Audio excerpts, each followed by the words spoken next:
یہاں مفسرین نے ایک بات لکھی ہے اس آیت کے تحت کہ فرمایا جو زمین پہ چلنے والا ہے اس کا رزق اللہ کے ذمے. فرماتے ہیں کہ یہ اللہ نے ہماری عقل کے مطابق ہم سے بات کی ہے، ورنہ آسمانوں میں جتنی مخلوق ہے رزق اس کا بھی اللہ کے ذمے ہی ہے. یہاں جو فی الارض کے لفظ ہے زمین پہ، وہ ہمیں سمجھانے کے لیے کہ تم نے تو صرف یہ دنیا دیکھی ہے نا، تو جس کو تم نے دیکھا ہے وہ سب کھاتے اللہ کا دیا ہوا ہی ہے. تو جو ہم نے دیکھا تھا رب کریم نے اس کے مطابق ہمیں سمجھا دیا. فرمایا کچھ تو تم نے دیکھے نہیں، چلو ان کی تم سے بات نہیں کرتے، پر جو تم نے دیکھے ہیں ان سب کا رزق کس کے ذمے ہے؟ اللہ کے. میرے محبوب کریم علیہ الصلوۃ والسلام نے فرمایا اللہ پہ بھروسہ رکھ کے سویرے نکل جانا رزق کی تلاش میں. کس پہ بھروسہ رکھنا ہے؟ نکلنا تمہارے ذمے ہے. یہ نہ کہنا کہ گھر بیٹھوں گا تو یہیں آئے گا، نکلنا تمہاری ذمہ داری ہے. جتنی ذمہ داری ہے وہ پوری کرنا. اللہ پہ بھروسہ کر کے نکل جانا تمہاری ذمہ داری ہے. رب کا ذمہ ہے تمہیں رزق دینا، وہ ضرور تمہیں رزق پہنچائے گا. یا رسول اللہ صلی اللہ علیہ وسلم کس طرح پہنچے گا؟ تو ذرا حضور کے لفظوں کا حسن بھی دیکھیے. نبی پاک صلی اللہ علیہ وسلم نے فرمایا جس طرح موت تمہیں ڈھونڈ لیتی ہے نا کہ تم کہاں موجود ہو، جب وقت آتا ہے تو انسان پاکستان میں ہو تب بھی آ جاتا ہے، جدہ میں ہو تب بھی آ جاتا ہے، مکہ میں ہو یا مدینہ طیبہ میں وقت پھر بھی آ جاتا ہے. فرمایا جس طرح موت تم جہاں بھی ہو تم تک پہنچ جاتی ہے نا، اس طرح تمہارا رزق بھی تم جہاں موجود ہوتے ہو اللہ وہاں پہنچا دیتا ہے. تو یا رسول اللہ صلی اللہ علیہ وسلم کس انداز میں؟ تو فرمایا نکل جانا تمہاری ذمہ داری ہے. فرمایا سویرے پرندے بھی نکل جاتے ہیں اور شام کو جب لوٹتے ہیں تو اللہ انہیں پیٹ بھر کے روزی عطا فرماتا ہے.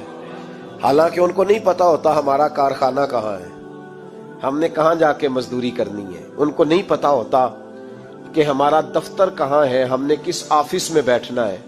ان کو نہیں پتا ہوتا کہ ہم نے کہاں جا کے مال خریدنا ہے اور کہاں سے ہم نے پھر اس کو دوبارہ بیچنا ہے. انہیں خبر نہیں ہوتی. اللہ پہ بھروسہ کر کے نکل جاتے ہیں. نکلنا تو تیرے ذمے ہے کہ نہیں؟ فرمایا وہ تو ڈیوٹی کر، شام کو اللہ جو رب پرندوں کو روزی دیتا ہے وہ تجھے بھی عطا فرمائے گا. تو جس حال میں ہے، کیونکہ تو نے اپنا یہ حال خود نہیں بنایا، جس نے بنایا ہے وہ بڑا بہتر جانتا تھا کہ تو اسی حال میں اسے اچھا لگتا ہے. تو اسے اسی حال میں، ایک بزرگ تھے تو ان کی طبیعت بڑی علیل ہو گئی، بیمار ہو گئے، تو اللہ نے آزمائش دی تو کیڑے پڑ گئے وجود میں. ایک کیڑا یہاں سے کھا رہا تھا، اللہ والے بڑے راضی رہتے ہیں اس کی رضا پہ.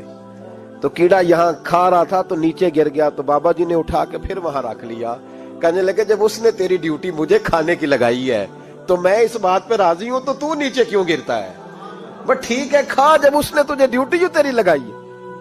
سالبہ بن عبد الرحمن ایک صحابی تھے، سالبہ غالباً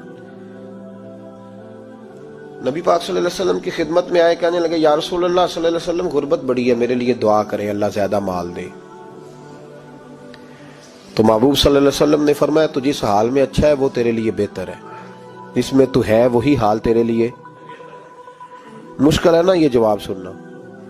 یا رسول اللہ صلی اللہ علیہ وسلم دعا کر دے. تو محبوب نے کیا فرمایا؟ فرمایا تو جس حال میں ہے نا وہ حال تیرے لیے بہتر ہے، اسی میں رہ.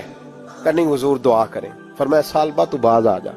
حضور دعا کریں. فرمایا تو باز آ جا. 2-3 دفعہ کہا، ضد کی. محبوب نے فرمایا جا پھر اللہ تجھے زیادہ پیسے دے گا.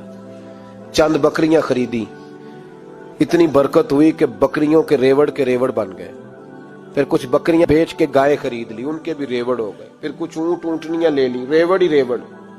پہلے 5 وقت مسجد میں آتے تھے، اب فجر اور عشاء رہ گئی. پھر مال زیادہ ہوا تو مدینے شہر میں کوئی جگہ ہی نہیں، مدینے سے باہر حویلی خریدی، پھر جمعہ ہی رہ گیا. جمعے کے جمعے آتے. زکوٰۃ کا حکم آیا.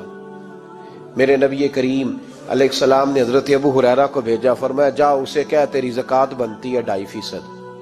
تو سالبہ کے پاس حضور نے پیغام بھیجا. پہلے تو کہا تیرے لیے بہتر نہیں مال. جب اصرار کیا تو بڑی برکت ہو گئی، بڑا آیا تو فرمایا زکوٰۃ دے. 2.5% زکوٰۃ ہے. جب سوچا کہ 5 اونٹوں پہ ایک بکری جائے گی اور بڑا سارا مجھے دینا پڑے گا، اب جب غور کیا تو یہ تو نہ کہا کہ میں نہیں دیتا، حضرت ابو ہریرہ سے کہنے لگے نبی کریم علیہ السلام کی خدمت میں عرض کرنا کہ میں خود آؤں گا۔ حضرت ابو ہریرہ نے آ کے عرض کی یا رسول اللہ صلی اللہ تعالی علیہ وسلم، حضور وہ کہتے تھے میں خود آؤں گا، تو کہتے ہیں محبوب نے ٹھنڈی سانس لی، فرمایا اسے کہا تھا کہ تیرے لیے مال بہتر نہیں، اب ہلاک ہو گیا، ہائے افسوس ہلاک ہو گیا۔ ان کو بھی تھوڑی دیر کے بعد احساس ہوا کہ یہ میں نے کیا کیا، نبی پاک کو ہی کہہ دیا نہیں ہے، حضور کو کہہ دیا بعد میں آؤں گا۔ اب دوڑے آئے، عرض کی حضور میں سارا کچھ لے کے آیا ہوں، قبول کر لیں۔ محبوب نے فرمایا گویا بلال حبشی کی خشک کھجور بھی قبول ہے، اور صہیب رومی ایک اٹی بان کی لائے تو وہ بھی قبول ہے، اور عمار بن یاسر اور مصعب بن عمیر اگر 2 دینار دے جائیں اور کوئی پرانا جوڑا کسی سپاہی کے لیے چھوڑ جائے تو وہ بھی قبول ہے، لیکن تو اپنا لاکھوں لے کے چلا جا، تیرا کوئی نہیں قبول، معاف کر دیں۔ فرمایا جا معاف کیا، پر پیسے لے کے نہ آنا۔ اگلے سال پھر آئے، بندے ہوئے ہاتھ ہے، محبوبہ میں دولت کا کیا کروں گا، آگ لگانی ہے، قبول کر لیں۔ فرمایا تو لے جا، تیرا نہیں قبول، گرا جو ان کی نگاہ سے وہ سنبھل نہیں سکتا۔ حضور نے وصال ظاہری کیا تو جناب صدیق اکبر کے پاس آئے، لاکھوں کا مال، ابو بکر قبول کر لو، تو جناب صدیق اکبر کہنے لگے اس کا کر لوں جس کا نبی نے نہیں کیا، چل جا کوئی نہیں چاہیے۔ حضرت عمر کے زمانے میں قحط پڑ گیا، بارشیں نہیں ہوتی، غلہ نہیں ملتا، حالات خراب ہے، مالی طور پہ بحران آ گیا، غربتیں، مجبوریاں، تکلیفیں، آ کے روئے عمر میرا قبول کر لو، مجھے معافی تو مل گئی تھی نا۔ فرمایا معافی اپنی جگہ پہ، پر جس کا مصطفیٰ نے قبول نہیں کیا۔ بہت سارے لوگوں کو پتہ ہی نہیں کہ ان کا قبول ہی نہیں ہوا، اور وہ الجھے ہوئے، انہیں خبر ہی نہیں کہ اصل بات کیا ہے۔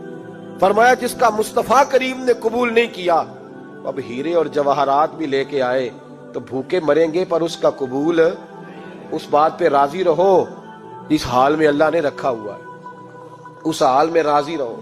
یہ جو مصیبت ہے نا دیکھنی کہ وہ بھی میرے پاس، تمہیں کیا پتا، کبھی پوچھ تو صحیح اس سے وہ کس مصیبت کا شکار ہے، جو مالی طور پہ بڑا امیر ہے، تو اس کی طرف دیکھ کے اپنا دل برا کرتا ہے۔ بس جس حال میں رب نے رکھا ہے اس حال میں رہ۔ حضرت عثمان غنی کے زمانے میں تو وہ وصال کر گئے، لیکن بھائی تو جس حال میں تیرا رب تجھے رکھتا ہے اس حال میں رہ، تیری مالی پریشانیاں ختم ہو جائیں گی۔ امام شافعی فرماتے ہیں جن گھروں میں لوگ فجر کی نماز کے وقت سوئے ہوتے ہیں ان گھروں میں رزق نہیں آتا۔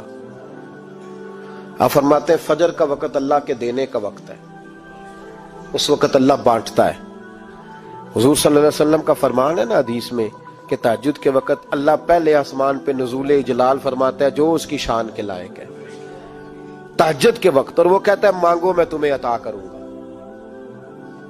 لینے کی باری آئے تو بندہ سمیٹ سماٹ کے اندر گھس جائے۔ ہمارے ہاں یہ ہوتا ہے کہ عشاء کے بعد بچے بیٹھتے ہیں موبائل لے کے، تہجد کا وقت آتا ہے تو ان کی آنکھیں بند ہونی شروع ہوتی ہیں، تو لینے کے وقت تو سویا تھا، تیرا مسئلہ کیسے حل ہوگا؟ بھائی جب کوئی آدمی خیرات بانٹ رہا ہو تو جو پیالہ پیچھے کر لے اسے ملے گا؟ کہتے اس وقت آنا جب میں بانٹ رہا تھا، اب تو کدھر آ گیا ہے؟ مثال دے رہا ہوں۔ تو فجر کا وقت مانگنے کا ہے، تو ساری رات تو گزر گئی گیمیں کھیلتے، ٹی وی دیکھتے، اور جو لینے کا وقت تھا تو سو گیا، تو کیسے آئے گا تیرے پاس؟ تو اٹھے سویرے، بندوں سے مانگ کے دیکھ لیا، بڑی عزتیں خراب ہوئی، فجر کا وقت اٹھ کے جھولی پھیلائے۔ میرے رسول پاک علیہ السلام فرماتے ہیں، رب فرماتے ہیں جب بندے میرے آگے جھولی پھیلاتے ہیں مجھے شرم آتی ہے، کیسے خالی واپس کر دوں؟ تو اس کے سامنے جھولی پھیلائیں سویرے اٹھ کے، رزق میں برکت ہوگی۔ اور پھر ایک اور بات، 5ویں بات، رزق میں تنگی اس وقت ہوتی ہے جب ہم مال غلط جگہ پہ خرچ کرتے ہیں۔ اللہ مال دیتا ہے اپنے فضل سے، اور جب ہم اسے ضائع کریں، مثال دیتا ہوں، میرے پاس ایک شخص نے آ کے کہا حضرت جی بچی کی شادی ہے، یا میرا گھر میں کوئی بیمار ہے، یا بڑی آزمائش ہے، 10,000 کی ضرورت ہے، میں نے تھما دیا اس کو، پھر مجھے بعد میں پتا چلا کہ وہ تو عیاشی کر رہا ہے پیسوں سے، وہ تو چلا گیا کہیں گھومنے اور فلاں ہوٹل میں، مہنگے ہوٹل میں بیٹھ کے کھانا کھا لیا، تو میرے دل پہ کیا گزرے گی؟